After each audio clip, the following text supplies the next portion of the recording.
தற்போது கிடைத்துள்ள அண்மை செய்தி. தூத்துக்குடியில் பசுமை அமோனியா மற்றும் பசுமை ஹைட்ரஜன் திட்டத்தை செயல்படுத்தும் ACME நிறுவனம் ஒப்பந்தம் குறித்தான தகவல் கிடைத்துள்ளது.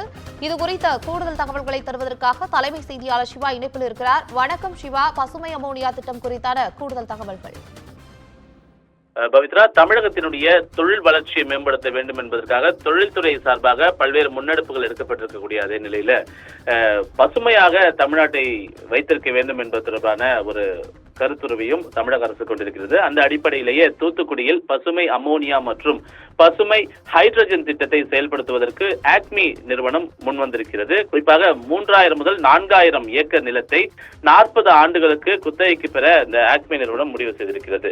இந்த ஆக்மி நிறுவனம் தூத்துக்குடியில் இருக்கக்கூடிய சாயர்புரம், பழங்கோட்டை, கீழக்கரை ஆகிய இடங்களில் நிலத்தை குத்தகைக்கு பெறுவதற்கு முடிவு செய்திருக்கக்கூடிய நிலையில தூத்துக்குடியில் 52,000 கோடி முதலீட்டில் பசுமை அமோனியா மற்றும் பசுமை ஹைட்ரஜன் புதுப்பிக்கத்தக்க எரிசக்தி நிறுவனங்களை செயல்படுத்த இந்த புரிந்துணர்வு ஒப்பந்தம் என்பது போடப்பட்டிருக்கிறது. அதற்காக நிலத்தை கையகப்படுத்துவதற்கான பணிகளில் ஆக்மி நிறுவனம் முன்வந்திருக்கிறது.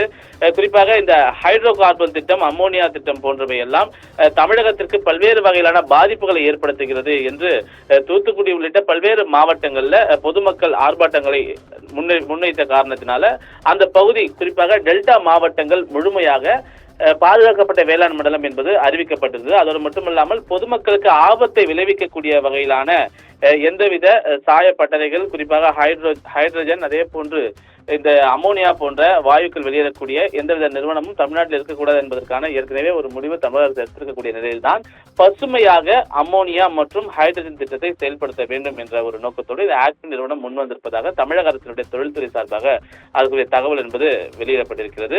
3000 முதல் 4000 ஏக்கர் நிலத்தில் 40 ஆண்டுகளுக்கு நிலத்தை குத்தகைக்கு எடுத்து இந்த பசுமை அமோனியா மற்றும் ஹைட்ரஜன் திட்டத்தை செயல்படுத்துவதற்கான ஒரு முடிவை தான் ஆக்மி நிறுவனம் தற்போது எடுத்திருக்கிறது. அதற்கான நிலம் குத்தகை பெறுவதற்கான பணிகள் என்பது தற்போது தொடங்கி இருப்பதாக தமிழக அரசுடைய தொழில்துறை சார்பாக தெரிவிக்கப்பட்டிருக்கின்றது. பவித்ரா, தற்போதைய தகவலுக்கு நன்றி சிவா.